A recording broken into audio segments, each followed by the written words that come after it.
Hello dear students, कैसे हैं सभी। आई होप आप सभी लोग बहुत बढ़िया होंगे। बच्चों, आज हम लोग मॉडर्न फिज़िक्स के न्यूमेरिकल्स करेंगे। मैंने मॉडर्न फिज़िक्स के कॉन्सेप्ट्स और फॉर्मूलेस हमारे प्रीवियस वीडियोस में एक्सप्लेन कर दिए हैं, तो आज हम न्यूमेरिकल्स करने वाले हैं। अगर आपने हमारे चैनल को सब्सक्राइब नहीं किया है अभी तक स्टूडेंट्स, तो प्लीज़ आप सब्सक्राइब कर दीजिएगा। ठीक है, चलिए अब बिना ज़्यादा टाइम दिए जल्दी से स्टार्ट करते हैं हमारे सबसे पहले क्वेश्चन की तरफ। तो सबसे पहला क्वेश्चन हमारा जो है वो ये रहा। ठीक है, the graph which shows the variation of the de Broglie wavelength of a particle and its associated wavelength है ना। तो यहाँ पर हमें वेवलेंथ और मोमेंटम के बीच में रिलेशन चाहिए। तो लैम्डा इक्वल टू होता है एच अपॉन पी। तो जो लैम्डा है वो पी के इन्वर्सली प्रोपोर्शनल है ना। सो ये कोई स्ट्रेट लाइन तो है नहीं, तो ये और ये तो पॉसिबल है नहीं। ठीक है, ये एक्सपोनेंशियली इंक्रीज हो रहा है मोमेंटम के बढ़ने पर, तो ये है नहीं। हाँ, ये जो है आप देखेंगे कि ये डिक्रीज हो रहा है। ठीक है, इट इज़ डिक्रीजिंग। तो बेसिकली ये वाला जो है राइट आंसर है। ठीक है, so right answer is option C. ठीक है बच्चों, चलिए नेक्स्ट क्वेश्चन की तरफ चलते हैं। ठीक है, जब तक आप इस क्वेश्चन को नोट कर लें और इसका आंसर।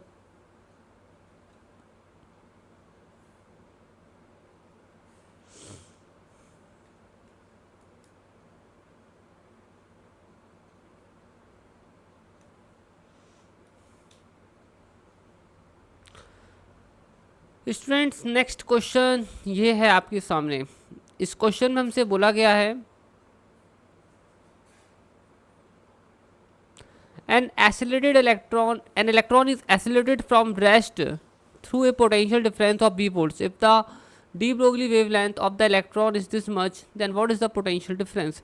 बच्चों देखो, मैं आपको बता दूं डी ब्रोगली वेवलेंथ हम कैसे निकालते हैं, एच अपॉन पी है ना। और इसी को हम लिखते हैं रूट ओवर टू एम के। मोमेंटम कुछ होता है रूट ओवर टू एम के।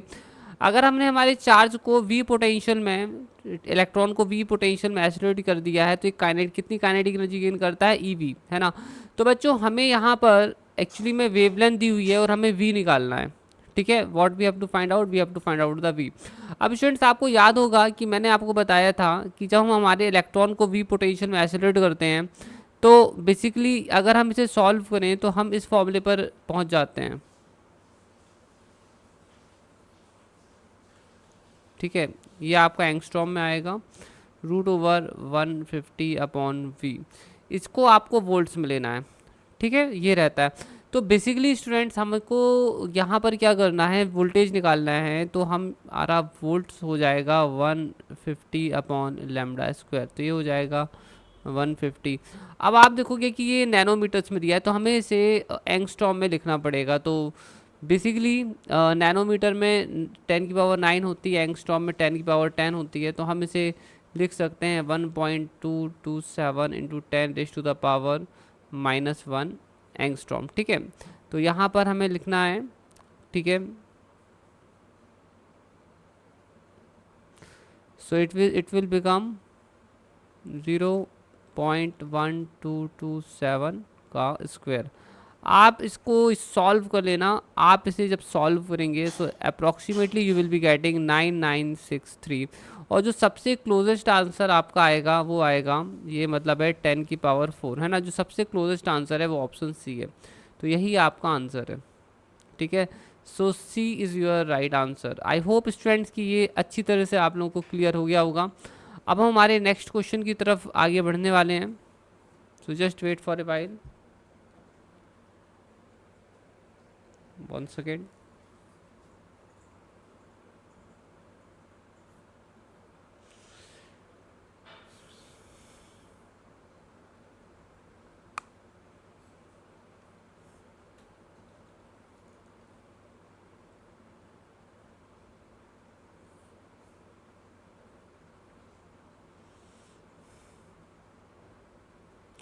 An electron is accelerated through a potential difference of 10,000 volts. ठीक है, an electron is accelerated through a potential difference of 10,000 volts. If de Broglie wavelength is, if de Broglie wavelength is, अगर de Broglie wavelength जो है, ठीक है, ओ sorry, de Broglie wavelength निकालनी है, तो यार ये तो बहुत इजी क्वेश्चन हो गया फिर। ठीक है, तो ये जैसा प्रीवियस में सॉल्व किया था, तो डी ब्रोगली वेवलेंथ जो है हमें एंगस्ट्रॉम में मिल जाएगी। ठीक है, फॉर्मूला है। अगर हम किसी इलेक्ट्रॉन को एक्सेलरेट करते हैं वी पोटेंशियल पर, तो उसकी जो वेवलेंथ होती है वो होती है 150 अपॉन वी, है ना। इसको वोल्ट्स में लिखना है। तो बेसिकली आपको यहाँ पर क्या करना है, 150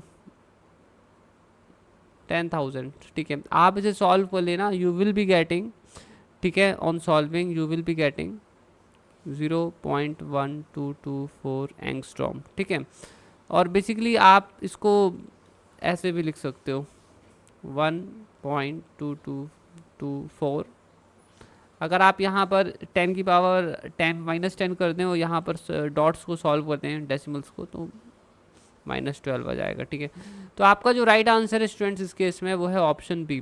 ठीक है, तो बहुत ही इजी क्वेश्चन था, कुछ भी नहीं था, फॉर्मूले पर बस वैल्यू पुट करनी है।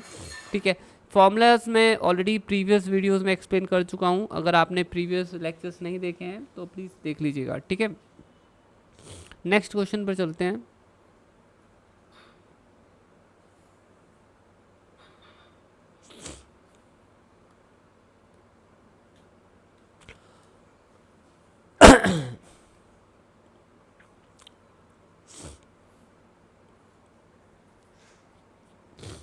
स्टूडेंट्स नेक्स्ट क्वेश्चन हमारा आपकी स्क्रीन के सामने है, और इस क्वेश्चन में हमसे बोला गया है a proton and an alpha particle, a proton and an alpha particle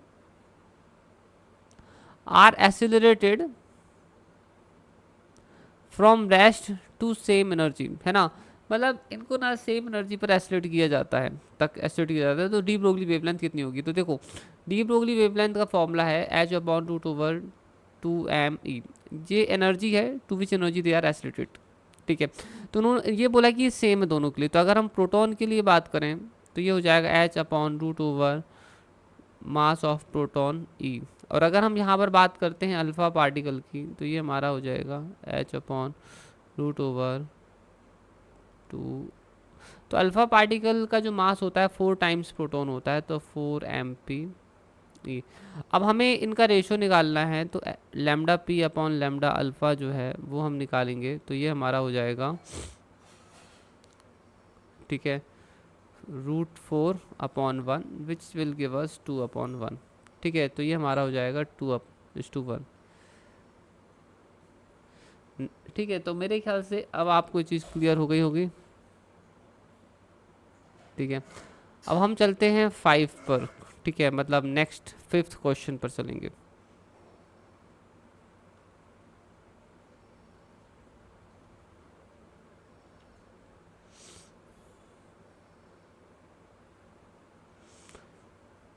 सो ये हमारा क्वेश्चन है, देखने में बड़ा लग रहा है बच्चों में, ज़्यादा डिफ़िकल्ट नहीं है।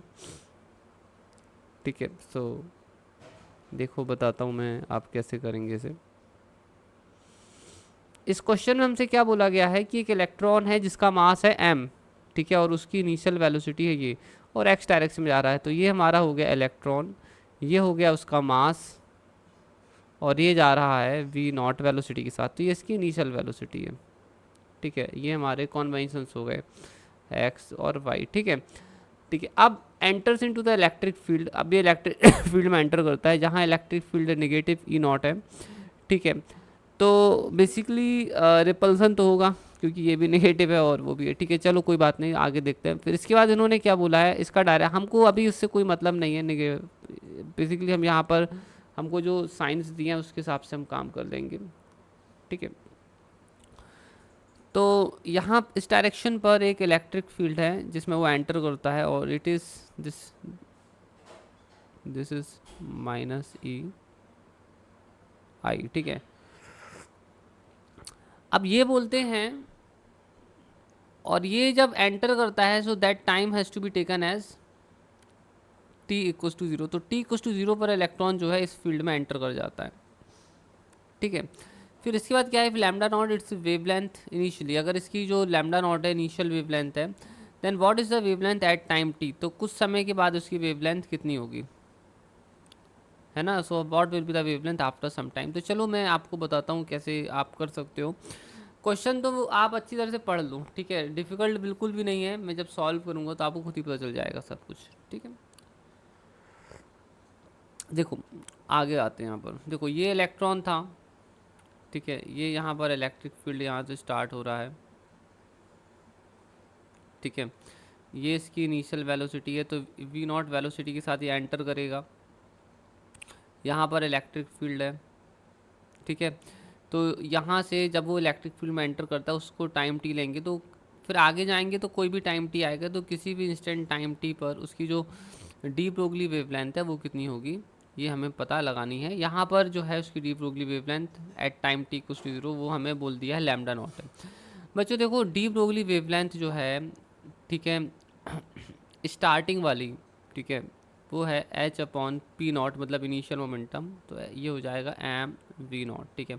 और किसी और टाइम पर जो वेवलेंथ होगी वो हो जाएगी एम वी, है ना। तो वेलोसिटी टाइम पे डिपेंड करेगा, तो हमें यही पता लगाना है कि ये वेलोसिटी क्या है। अगर ये वेलोसिटी पता चल जाए तो हमारा पूरा आंसर ही आ जाएगा, राइट। तो हम यहाँ पर वेलोसिटी ही पता लगाने वाले हैं। तो किसी भी इंस्टेंट पर इसकी जो वेलोसिटी है हम इस फॉर्मूले से निकाल सकते हैं, क्योंकि यहाँ पर जो एक्सेलरेशन है वो यूनिफॉर्म है, और वो क्यों यूनिफॉर्म है आपको पता चल जाएगा, बिकॉज इट इज़ कांस्टेंट, ठीक है। तो ये हमारा होता है एफ अपॉन एम, एक्सेलरेशन कुछ होता है एफ अपॉन एम टी। ये हमारा इनिशियल वेलोसिटी है वी नॉट। फोर्स हमारा होता है जो इस पर लगेगा, ठीक है। तो मैं आपको बता दूं फोर्स, तो इलेक्ट्रॉन का चार्ज होता है माइनस ई, और हमारा इलेक्ट्रिक फील्ड भी है माइनस, तो जो फोर्स हो जाएगा ई हो जाएगा, ठीक है। तो ये हमारा हो जाएगा, so this is the going to be the force, ठीक है। तो ये हमारा है इतना। अब आप देख लो, ठीक है, ये जो वैल्यू v की है इस वैल्यू को हम यहाँ पर पुट कर देंगे, तो यही जो फॉर्मूला है वो अब ऐसा हो जाएगा।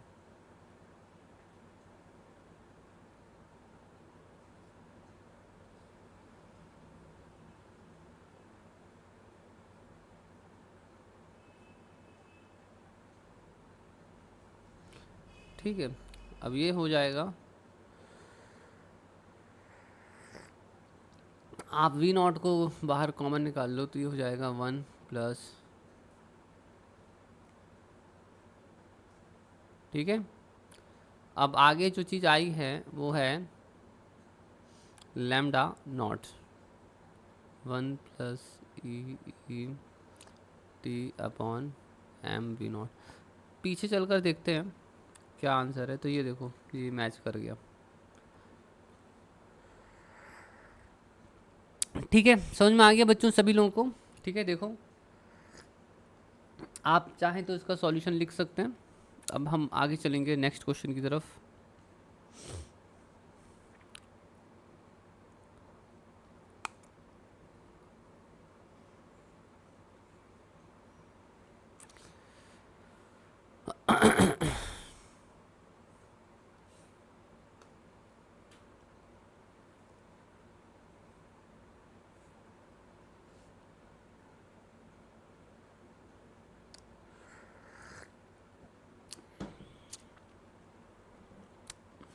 सो स्टूडेंट्स यहाँ पर ये क्वेश्चन है, ठीक है। देखिए इस क्वेश्चन में क्या बोला है, इस क्वेश्चन में बोला है the D Broglie wavelength of A neutron in A thermal equilibrium with heavy order at temperature T is. तो यहाँ पर हमें जो काइनेटिक एनर्जी है वो किसके कारण मिल रही है, टेम्परेचर के कारण, थर्मल, ठीक है। तो काइनेटिक एनर्जी जो होती है पर डिग्री ऑफ फ्रीडम होती है हाफ के टी, ठीक है। और अगर हम 3 डायमेंशन में है तो ये हो जाएगा 3, ठीक है। पर डिग्री ऑफ फ्रीडम हाफ के टी होती है, तो काइनेटिक एनर्जी इतनी होगी। अब डी ब्रोगली वेवलेंथ जो होती है h upon root over 2m के होती है, तो ये के बी है ना, बोल्ट्जमैन कांस्टेंट है, तो ये हमारा हो जाएगा H upon root over 2m 3/2 के बी टी। तो ये हमारा हो जाएगा H upon root over 3m के बी टी, ठीक है। तो यहाँ पर ये जो के दिख रहा है बोल्ट्जमैन कांस्टेंट है, तो इसका सही उत्तर है, जवाब है ऑप्शन ए, ठीक है। मेरे ख्याल से अच्छी तरह से आप लोग समझ गए होंगे। चलिए आगे की तरफ बढ़ते हैं, ठीक है, इसे नोट कर लें।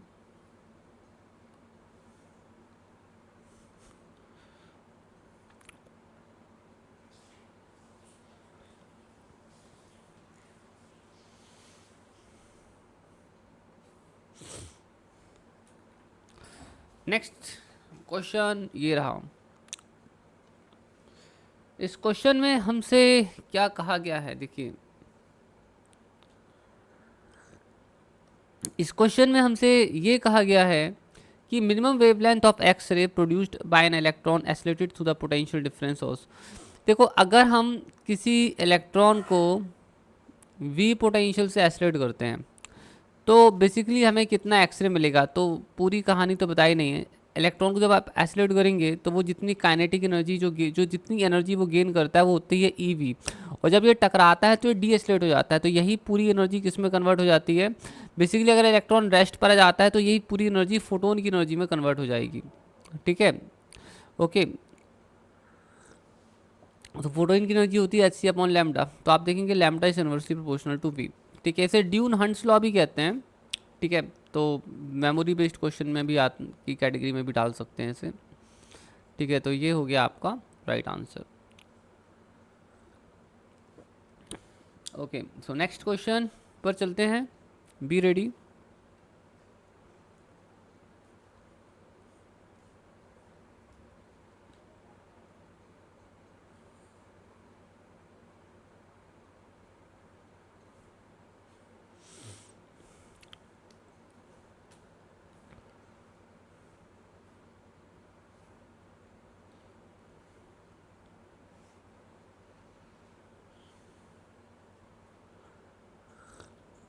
Okay just one, so students ये हमारा क्वेश्चन है और अब हम करेंगे इसको सॉल्व, ठीक है। तो इसमें करना क्या है, देखिए पढ़ते हैं इसको।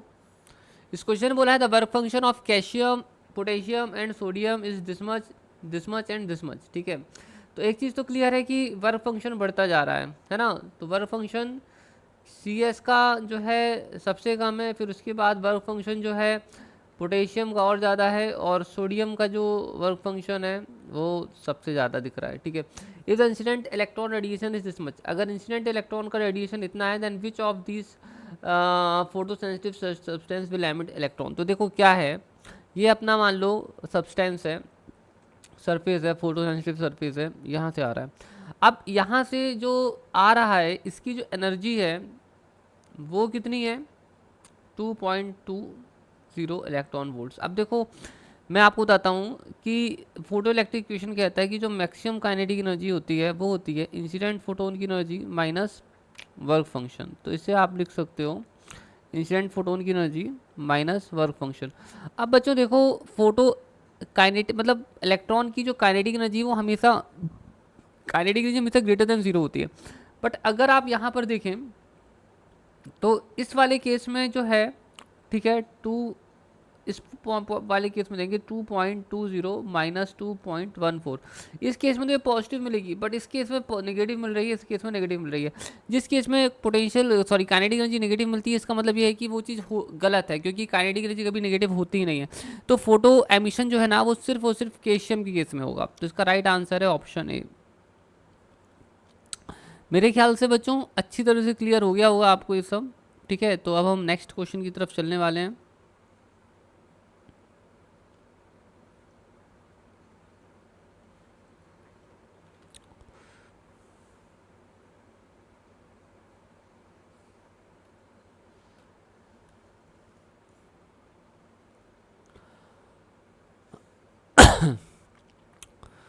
ये हमारा नेक्स्ट क्वेश्चन है और चलिए इसे करते हैं सॉल्व। इसमें बोला गया है the threshold frequency of photo electric metal is V not. तो थ्रेशोल्ड फ्रीक्वेंसी दी है, if the frequency of the if light of frequency 4 v naught is incident on this metal then the maximum kinetic energy of the emitted electron is। देखो photo electric equation कहता है कि जो maximum kinetic energy होती है वो होती है इंसिडेंट फोटोन की एनर्जी माइनस वर्क फंक्शन, ठीक है, ओके। तो इंसिडेंट फ्रीक्वेंसी कितनी है 4 न्यू नॉट, और जो थ्रेशोल्ड फ्रीक्वेंसी है वो न्यू नॉट है। तो ये आ रहा है kinetic energy of required electron आ रहा है 3h0 h न्यू नॉट। ठीक है, तो इसका आंसर आप देखेंगे साफ दिख रहा है, ऑप्शन डी है। ठीक है, so D is the right answer. तो बड़ा ही इजी क्वेश्चन था। अब हम आगे चलने वाले हैं नेक्स्ट क्वेश्चन की तरफ, सो बी रेडी।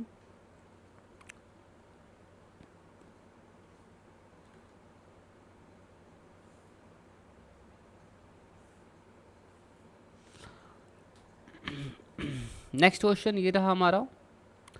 इस क्वेश्चन में हमसे बोला गया है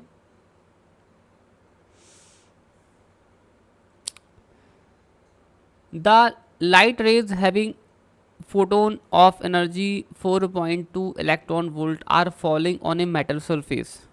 ठीक है, तो लाइट रेज जो हैं, ठीक है, उनका जो फोटोन है उसका एनर्जी इतना है and they are falling on a metal surface having the work function 2.2 electron volts.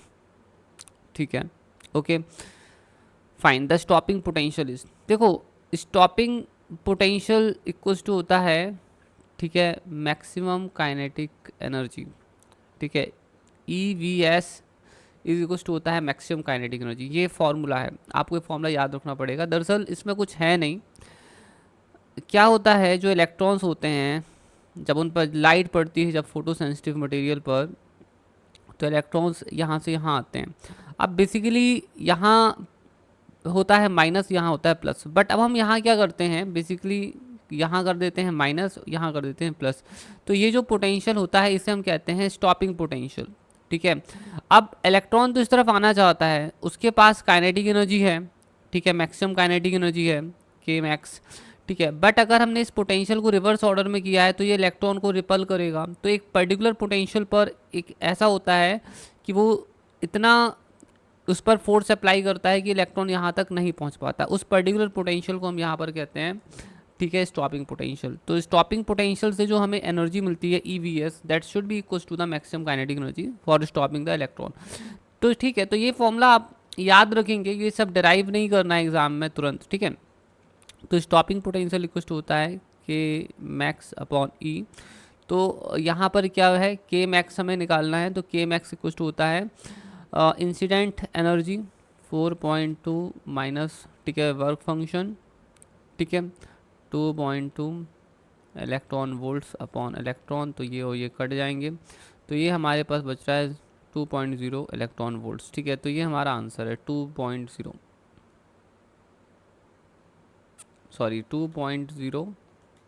Volts. C is the answer. ठीक है, C is the right answer.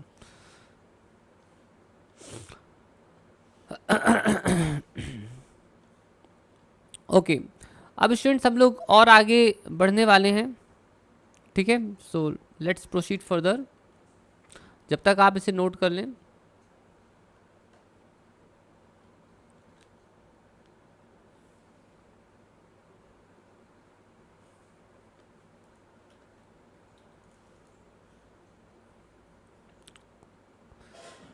So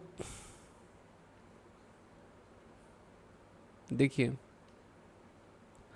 when an alpha particle of mass m moving with velocity v bombards on a heavy nucleus of charge Z, its distance of closest approach from the nucleus depends on ms. Its distance of closest approach from the nucleus depend on ms. देखो, इसमें ये बोला है कि हमारे पास एक alpha particle है और उसका मास m है and that is moving with the velocity v। ठीक है, और वो v वेलोसिटी से मूव कर रहा है से टूवर्ड्स द न्यूक्लियस। ठीक है, न्यूक्लियस भी पॉजिटिव चार्ज होता है, ये भी पॉजिटिव चार्ज है, तो रिपल्सन होगा तो ये लौट कर आ जाएगा। तो ये पूछ रहा है कि कितना क्लोजेस्ट ये जाएगा इसके। तो बच्चों यहाँ बहुत ही सिंपल सा लॉ है। ठीक है, एक्चुअली में ये कितने पास जा सकता है, तो इसके पास जितनी भी काइनेटिक एनर्जी होगी, ठीक है, वो पूरी एनर्जी जो है, ठीक है, देखो जैसे से ये पास जा रहा है, ठीक है, मेरी बात समझना, जैसे जैसे ये पास जा रहा है तो इन दोनों के बीच का जो डिस्टेंस है वो रेगुलरली कम होता जा रहा है ना। वो जो डिस्टेंस है इन दोनों के बीच का वो रेगुलरली कम होता जा रहा है। तो इसकी जो काइनेटिक एनर्जी है वो धीरे धीरे किस में कन्वर्ट हो रही है, पोटेंशियल एनर्जी में कन्वर्ट होती है। और इस पॉइंट, ये पॉइंट एक ऐसा पॉइंट होता है जहाँ पर इसकी इस डायरेक्शन वाली जो वेलोसिटी होती है, ठीक है, वो पूरी तरह से, ठीक है, ज़ीरो हो जाती है। It completely goes to zero, ठीक है, it completely goes to zero, पूरी ज़ीरो हो जाती है। और ऐसे में यहाँ पर, ठीक है, बेसिकली इसकी जो काइनेटिक एनर्जी होती है वो किस में कन्वर्ट हो जाती है, इलेक्ट्रोस्टैटिक एनर्जी में कन्वर्ट हो जाती है। तो बेसिकली अभी यहाँ पर देखेंगे कि दो कंपोनेंट्स दिखते हैं वेलोसिटी के। तो बेसिकली हमको क्वेश्चन में बहुत ज़्यादा क्लियर नहीं दिया है, तो हम ये मान सकते हैं कि जो अल्फ़ा पार्टिकल है वो सीधे आ रहा है, ठीक है, moving towards the nucleus and, और वो सीधे यहाँ से जो है रिटर्न हो जाएगा। तो eight the point of closest approach इसकी जितनी भी क्योंकि इस पॉइंट पर वेलोसिटी जीरो हो जाती है, तो पूरी काइनेटिक एनर्जी किस में कन्वर्ट हो जाती है, पोटेंशियल एनर्जी पर। तो ये हो जाएगा हाफ एम बी स्क्वायर। तो ये इस पर्टिकुलर केस के लिए फॉर्मूला एप्लीकेबल है। क्वेश्चन में चीज़ें बहुत ज़्यादा क्लियरली नहीं दी गई हैं, डायरेक्शन वगैरह, तो हम इसको यूज़ कर सकते हैं। 1/4 पाई एप्सिलॉन। तो इस पॉइंट पर जो दोनों के बीच का जो डिस्टेंस है ये हो गया, ठीक है, और ये हो गया अल्फ़ा पार्टिकल तो है जो है वो है, उसका चार्ज होता है 2e, और न्यूक्लियस का चार्ज हो जाएगा Ze, ठीक है। तो बेसिकली आप यहाँ से देख सकते हैं हमें क्या निकालना है, हमें ये निकालना है कि डिस्टेंस ऑफ क्लोजेस्ट अप्रोच मास पे कैसे डिपेंड करता है। तो वो इन्वर्सली डिपेंड करता है, ठीक है। So right answer is option A, ठीक है, ऑप्शन ए जो है राइट आंसर है, ठीक है बच्चों। I hope so that's clear to you. Next question पर चलते हैं।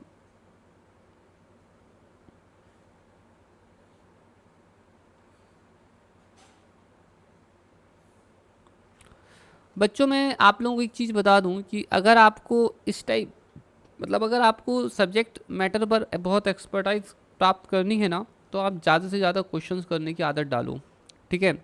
और जैसे आप किसी भी एग्ज़ाम की तैयारी कर रहे हो, से आप पीजीटी की तैयारी कर रहे हो, तो इस बात का ध्यान रखो कि उससे रिलेटेड मॉक टेस्ट आपको करना ही करना है, ठीक है।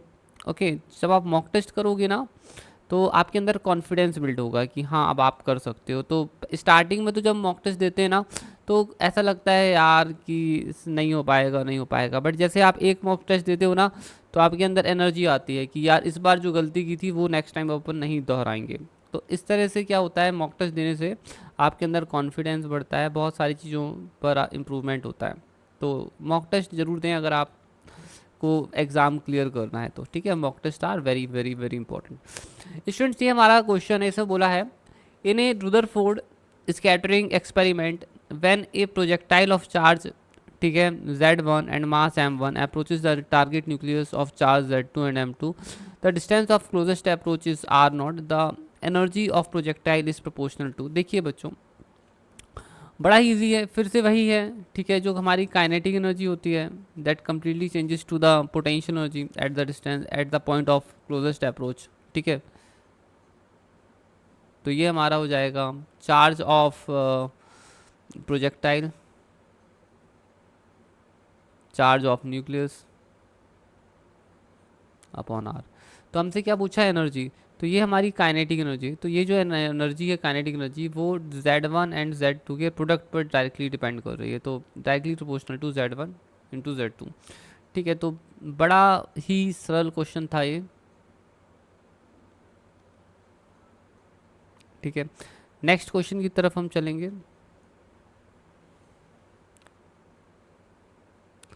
नेक्स्ट क्वेश्चन जो है हमारा वो ये है, इस क्वेश्चन में हमसे बोला है जे थॉमसन एक्सपेरिमेंट डिमॉन्स्ट्रेटेड। ये completely memory based result based question है, ये आपको पता होना चाहिए, ठीक है, कि जे थॉमसन एक्सपेरिमेंट क्या डिमॉन्स्ट्रेट करता है। तो जे थॉमसन एक्सपेरिमेंट जो है वो डिमॉन्स्ट्रेट करता है cathode rays are streams of negatively charged ions, ठीक है। तो ये चीज़ आपको याद रखनी है, ये मेमोरी बेस्ड क्वेश्चन है, ठीक है, रिजल्ट बेस्ड क्वेश्चन है। नेक्स्ट क्वेश्चन पर चलेंगे।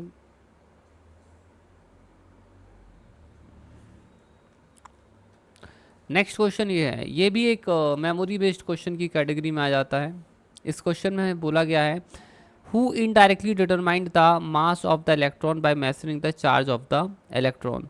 तो ये एक कॉइल ड्रॉप एक्सपेरिमेंट था मिलीकन ने किया था, ठीक है, जिसने स्पेसिफिक चार्ज पता किया था, ठीक है।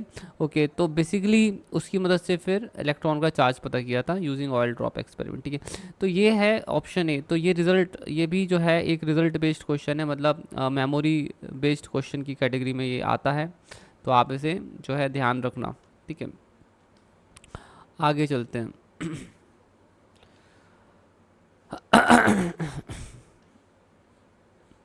अब स्टूडेंट्स हम लोग आगे बढ़ने वाले हैं, ठीक है, नेक्स्ट क्वेश्चन की तरफ। Just wait for a while, question आ रहा है, मेरा फ़ोन भी बज रहा है, ठीक है। ओके, दोनों काम एक साथ ही हो गए, ठीक है, कोई बात नहीं, फ़ोन अभी हम रिसीव कर लेंगे।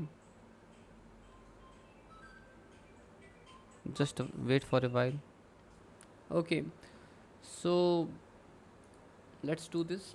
तो बच्चों इस क्वेश्चन में हमसे बोला गया है the radius of innermost orbit of hydrogen atom is, the radius of innermost orbit of hydrogen atom is, मतलब ये बेसिकली हमें बता रहे हैं फर्स्ट ऑर्बिट का रेडियस, और फर्स्ट ऑर्बिट का जो रेडियस है जिसे हम ए नॉट कहते हैं वो ये बता रहे हैं, ठीक है, जिसे फर्स्ट बोर रेडियस भी कहते हैं 5.3 into 10 raise to the power sorry, ठीक है, 11 मीटर्स। बेसिकली हम जानते भी हैं कि इसकी वैल्यू होती है, मैंने आपको बोला भी था याद रखने के लिए, 0.529 एंगस्ट्रॉम होती है, तो वही दी गई है। What is the distance of the third allowed orbit, तो थर्ड ऑर्बिट का जो होगा वो होता है एन स्क्वेयर ए नॉट, तो ये हो जाएगा 3 स्क्वेयर ए नॉट। तो आपको यहाँ पर करना है 9 into 5.3 into 10 raise to the power -11, तो ये आपका आएगा 4.77 एंगस्ट्रॉम। आप सॉल्व कर सकते हैं, ठीक है, इतना मिल जाएगा आपको, तो ये आपका राइट आंसर है, ठीक है। I hope so that's clear to you, ठीक है। नेक्स्ट क्वेश्चन की तरफ अब हम बढ़ेंगे, जो कि अब हमारा ये लास्ट क्वेश्चन भी होने वाला है, ठीक है। बट स्टूडेंट्स हम आपको बता देते हैं कि आपको काफ़ी क्वेश्चंस करने हैं, ठीक है, तभी आप जो है एग्ज़ाम में अच्छा परफॉर्म कर सकते हैं, ठीक है। You need to do lots of questions in for your exams,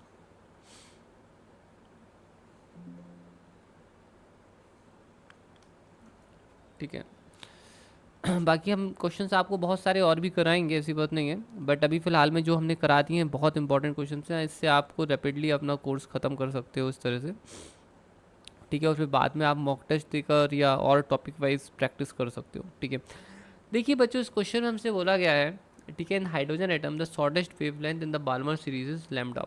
देखो बेसिकली हाइड्रोजन स्पेक्ट्रम में मैंने आपको बताया था एक रेडबर्ग फॉर्मूला होता है, जब हम कॉन्सेप्ट्स और थ्योरीज पढ़ रहे थे तो बताया था कि रेडबर्ग फॉर्मूला होता है, ये होता है 1/n1 square minus 1/n2 square. देखो तो बाल्मर सीरीज़ के लिए